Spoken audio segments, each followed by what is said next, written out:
Hai, Assalamualaikum dan salam sejahtera.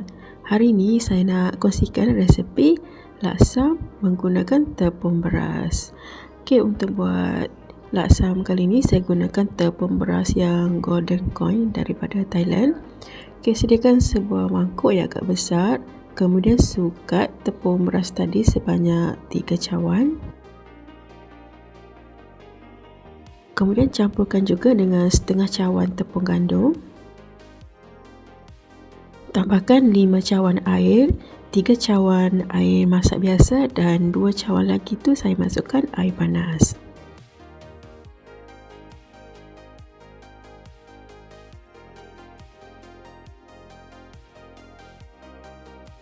Jangan lupa masukkan sedikit garam, lebih kurang setengah sudu kecil dan juga 2 sudu besar minyak masak. Okey, kesemua bahan ni dah masuk dalam mangkuk ni. Okey, seterusnya kita gaul sehingga semuanya sebati dan tak ada lagi tepung yang masih berketul. Okey, kalau ada tepung yang masih berketul tu boleh je tapiskan adunan untuk nak dapatkan adunan yang lagi halus. Okey, dah siap dah adunan untuk laksamnya. Kemudian sediakan pinggan. Kali ni saya gunakan pinggan IKEA, saiz dia kecil je. Sebelum kukus tu, sapu dulu dengan sedikit minyak pada semua bahagian permukaan pinggan tadi. Sambil tu dah boleh panaskan air dalam periuk mengukus hingga mendidih. Okey, kemudian barulah kita kukus laksam ni. Okey, masukkan 1 sendok setengah adunan laksam tadi, kemudian masukkan ke dalam periuk pengukus. Kukus laksam ni selama 3 hingga 4 minit pakai api yang sederhana besar. Bila dah nampak menggelembung tu menandakan laksam ni dah masak. Okey, barulah buka tudung periuk tu dan angkat. Sejukkan seketika. Kita teruskan lagi dengan pinggan yang seterusnya. Okey, sebelum kita ambil adunan tu kacau dulu untuk nak elakkan tepung tu dia berketul bahagian bawah. Okey, kemudian barulah sendukkan lebih kurang 1 sendok setengah. Kemudian kukus lagi sehingga 3 hingga 4 minit.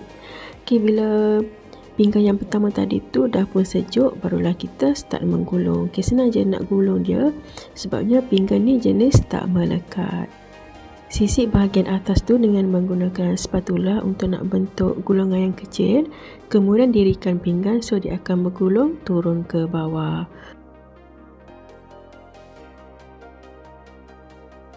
Untuk sukatan bahan-bahan tadi tu dapatlah lebih kurang 20 kula laksam dengan menggunakan pinggan IKEA yang saiz kecil ni.